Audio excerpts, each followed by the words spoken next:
जब वो ऊपर से कूदे हैं तो हम आगे बैठे हुए थे, 0 आवर का लास्ट टाइम था, तो थोड़ा हल्ला गुल्ला ऊपर से आया तो हमने ध्यान दिया, एक आदमी पहले कूद गया, एक दूसरा भी कूद रहा था।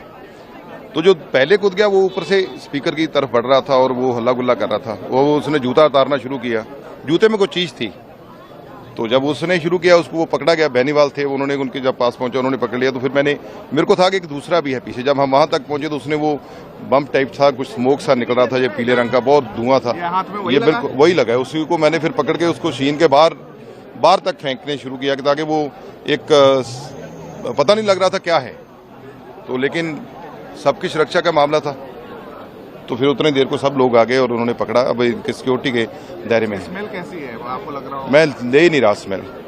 मैं तो धोने जा रहा था लेकिन स्पीकर साहब ने बोला अभी नहीं धोने का, तो फिर मैं तो भी नहीं धोया।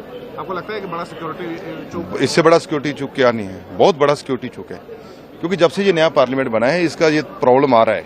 आने जाने का रास्ता एक ही है, कोई भी पार्लियामेंट में जा रहा है, कैंटीन में सब इकट्ठे बैठ रहे हैं, वो थोड़ा सा सेपरेट चाहिए। पुराना पार्लियामेंट था, ये सब चीजें अलग अलग थी, तो वहां तक को पहुंचने को 10 बार सोचता था, लेकिन ये बहुत बड़ी सिक्योरिटी चूक हुई है। कोई स्लोगन भी कर रहे थे, वो नारे भी लगा रहे थे, तानाशाही बंद करो, कोई ऐसे नारे लगा रहे थे, लेकिन बहुत ध्यान नारों की तरफ हमारा गया ही नहीं। हम तो बचाव के चक्कर में भागे के किसी तरीके से इनको पकड़ लिया जाए। ये पता चला किसके गेस्ट थे, किसके एमपी के कोटे से आए थे वो? नहीं, ये कुछ पता नहीं, ये सिक्योरिटी वालों के पास है। कोई डायरेक्ट वजह है, कोई वजह है किसी संगठन से? आप नहीं, हम किसी संगठन से नहीं है। हम स्टूडेंट हैं हम, क्योंकि हम बेरोजगार हैं। हमारे माता पिता इतना काम करते हैं, मजदूर, किसान, छोटे व्यापारी, दुकानदार, लेकिन किसी की बात नहीं सुनी जाती। ये हर जगह हमारी आवाज को दबाने की कोशिश करते हैं। ये तानाशाही नहीं चलेगी, तानाशाही बंद कर।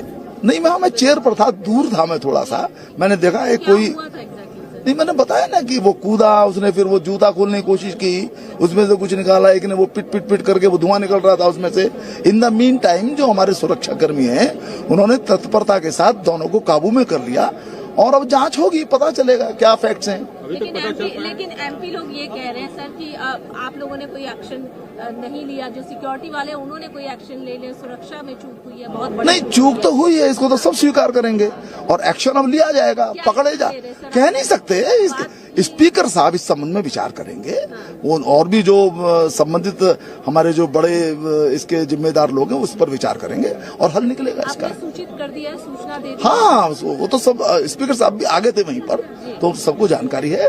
उसकी माननीय जो हमारे उपनेता है, माननीय रक्षा मंत्री जी, वो भी वहाँ आ गए थे, तो वो उचित निर्णय वो लेंगे।